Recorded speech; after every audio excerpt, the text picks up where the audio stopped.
ഓണം വന്നാലും ഉണ്ണി പിറന്നാലും കോരന് കഞ്ഞി കുൺപിളിൽ എന്ന് പറഞ്ഞ പോലെയാണ് KSRTC ജീവനക്കാരുടെ ശമ്പളം. KSRTC ജീവനക്കാരുടെ ശമ്പളം മുടങ്ങിയത് കേൾക്കാൻ തുടങ്ങിയിട്ട് നാളുകളേറെയായി. ഈ ഓണത്തിലെങ്കിലും ശമ്പളം മുഴുവൻ തീർത്തു കിട്ടുമെന്ന് പ്രതീക്ഷയിലാണ് അവർ. രാപ്പകലില്ലാതെ കഷ്ടപ്പെട്ട് പണിയെടുത്ത് ദൈനംദിനം സർക്കാരിൻ്റെ ഖജനാവിലേക്ക് പണമടക്കുന്നവരാണ് ഇവർ. പിന്നെ എന്തിനാണ് ഇവരുടെ ശമ്പളം കുടിശ്ശിക വരുത്തുന്നത്?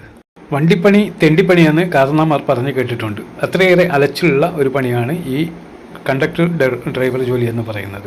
ദൈനംദിനം ഏതെല്ലാം തരം ആളുകളുമായിട്ടാണ് ഇവർ ഇടപഴകുന്നത്, പ്രത്യേകിച്ച് കണ്ടക്ടർമാർ. ഒരു ദിവസം ബസ്സിൽ അങ്ങോട്ടും ഇങ്ങോട്ടും നടക്കുന്ന ദൂരം മൊത്തം കണക്കെടുത്താൽ ഒരാളുടെ സർവീസ് കാലഘട്ടം മുഴുവൻ പരിശോധിക്കുകയാണെങ്കിൽ ബഹിരാകാശത്ത് പോയി വരാനുള്ള ദൂരം സഞ്ചരിച്ചിട്ടുണ്ടാവും. വയനാട് ദുരിതത്തിലേക്ക് സർക്കാർ ജീവനക്കാരുടെ ഏതാനും ദിവസത്തെ ശമ്പളം ചോദിച്ചപ്പോൾ ഉണ്ടായ പുകയില് നമ്മൾ കേട്ടതാണ്. മാസങ്ങളായി ശമ്പള കുടിശ്ശിക ഉണ്ടായിട്ടും മുണ്ടുമുറുക്കിയെടുത്ത് പണിയെടുക്കുന്ന ഇവരുടെ ദുരിതം സർക്കാർ കാണാതെ പോകും.